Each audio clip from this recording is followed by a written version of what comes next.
Welcome back to my YouTube channel Bharat Diapers and more. Today I am giving you summary of book, Where the Crawdads Sing is a 2018 novel by Delia Owens. The story is set in the marshes of North Carolina and tells the coming-of-age tale of Kya Clark, a young girl who is abandoned by her family and forced to learn to survive on her own. The novel is divided into two parts. The first part tells the story of Kya's childhood and adolescence, as she learns to live off the land and fend for herself. The second part tells the story of Kya's trial for the murder of Chase Andrews, a local boy who had been interested in her. Kya is a complex and sympathetic character. She is intelligent, resourceful, and independent, but she is also lonely and vulnerable. She is often misunderstood by the people in town, who view her as an outsider. The novel explores themes of isolation, self-discovery, and the power of nature. It is a beautiful and moving story about the resilience of the human spirit. The ending of the novel is ambiguous. It is left up to the reader to decide whether Kya is guilty of murder or not.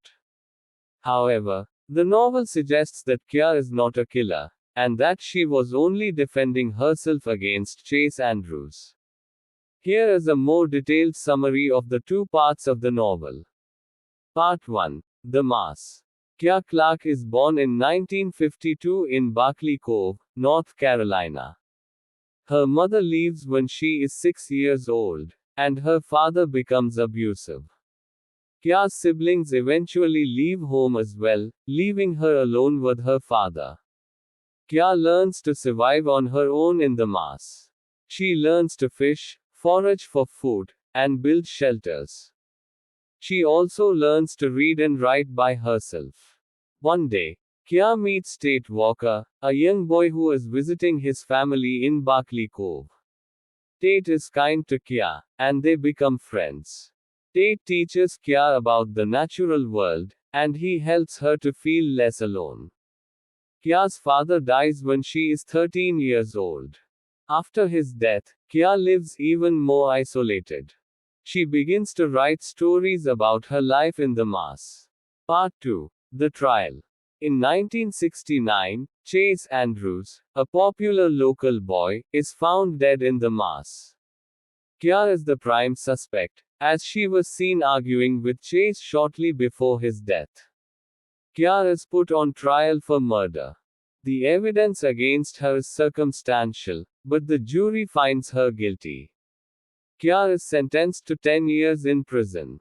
However, Kya is eventually released from prison after new evidence comes to light. It is revealed that Chase Andrews had been abusing Kya, and that she had killed him in self-defense. Kya returns to the mass, where she rebuilds her life. She continues to write stories, and she eventually publishes a book about her experiences. The novel ends with Kya finding peace and happiness in the mass. She has finally found a place where she belongs. Don't forget to like and subscribe for more book recommendations and insights. Thanks for tuning in.